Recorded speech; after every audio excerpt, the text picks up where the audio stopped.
Hindi kailangang mahal ang magmahal. Pinatunayan niya ng mga dumiskarte para magpakilig on a budget sa sikat na Dangwa Flower Market sa Maynila. Nakatutok si Bernadette Reyes.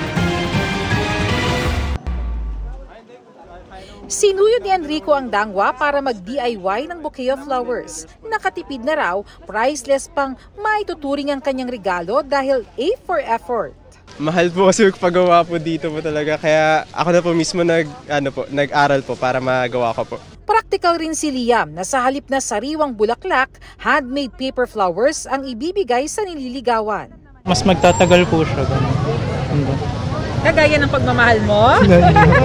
Pagtapos mo magamit, matago mo agad tapos para makasave ka next year. Agaw pansin naman ang kakaibang kulay na rosas na ito. Hindi mo na kailangan mamili ng kulay, nandiyan na lahat. Sabi nila hindi sa material na bagay na susukat ang pagmamahal. Pero bakit nga ba tuwing araw ng mga puso, marami sa atin ang bumibili pa rin ng mga bulaklak?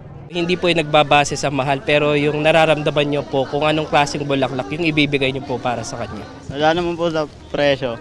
Basta po makapagbigay po sa magulang ng bulaklak ngayong Valentine's Day po. Pero teka, itong isang nakasalubong namin, bakit tatlo ang bit-bit na bouquet? Marami nga po kasi yung pagbibigyan. Kailangan natin bigyan ng ating mga nanay at saka yung nanay ng girlfriend. Saka ang girlfriend. Namigay rin ng bulaklak ang Manila Police District sa mga dumadaan sa Dangwa. Isa si Joy sa napasaya lalo't malayo ang kanyang asawa. Masaya naman kasi na-feel ko po yung Valentine's kahit LDR po kami.